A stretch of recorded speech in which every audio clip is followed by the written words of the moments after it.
Salam, hamınızı xoş gördük. Bu gün nənəmin mətbəxində qışa hazırlıqdır, çiyələyin qışa saxlanması.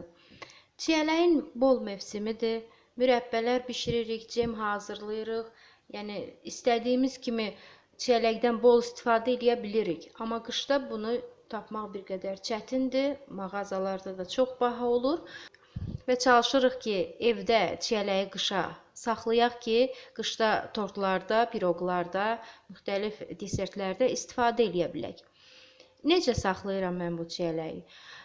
1 kiloqram çiyələk üçün 1 kiloqram şəkər tozu götürürəm və əgər çiyələklər iridirsə, onları 2-3 yerə bölürəm. Yox, xırdadırsa elə ortadan bölürəm ki, bu su salmalıdır, yəni şirələnməlidir ki, bu qabda qışa saxlansın. Çiyələkləri mütləq yuyub təmizləmək lazımdır. Üzərinin tozu getməlidir. Çiyələyə olur ki, dərmanlayırlar. Və gördüyünüz kimi çiyələyi saplağından təmizləyib axar suyun altında yaxşı-yaxşı yuyuram. Aş düzəndə 1-2 saat qaldıqdan sonra onu doğrayıram. Çiyələk cemi hazırlamaq üçün, yəni istədiyiniz boyda çiyələkdən istifadə edə bilərsiniz. İri və yaxud xırda fərqi yoxdur. Bəzi xanımlar bunu blenderdə əzirlər və yaxud da ki, ət çəkən maşında çəkirlər. Yox, belə eləmək lazım deyil.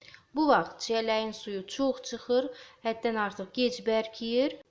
Ən yaxşı variant elə çiyələyin doğranmasıdır. Və gördüyünüz kimi çiyələyi belə bir neçə yerə bölürük. Böyükləri 4 yerə bölmüşəm, kiçikləri 2 yerə və üzərinə şəkər tozunu əlavə edirəm.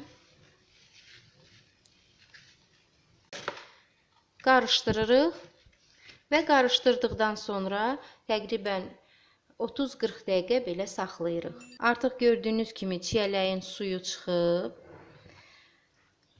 və indi bunu qablara doldururuq. İstədiyiniz qablara yığa bilərsiniz. Konteyner, saxlama qablarına yığa bilərsiniz və yaxud belə vedrələrə yığa bilərsiniz. Və yaxud da ki, bir dəfəlik qablar var, bu qablardan istifadə edə bilərsiniz. Hazırladığımız çiyələyi qaba yığdıqdan sonra ağzını da bağlayırıq bir qapaqla. Striclə yaxşı-yaxşı bükürük. Bu qayda ilə hazırlayırıq. Əgər sizdə ağzı kip bağlanan hermetik saxlama qablarıdırsa, heç salafana və yaxud da ki, stricə ehtiyac yoxdur. Bunları soyuducunun buzdolabına yerləşdiririk. Çox dadlı, ləzzətli, öz rəngində, öz ətrində çiyələklər qalır. Müxtəlif tortlarda, pirojnalarda, piroqlarda, istədiyiniz şirniyyatlarda və yaxud desertlərdə istifadə edə bilərsiniz. Bugünlük bu qədər. Videonu bəyəndinizsə like edin. Kanalı izləməyi unutmayın. Ruziniz bol, bərəkətli olsun. Sağ olun.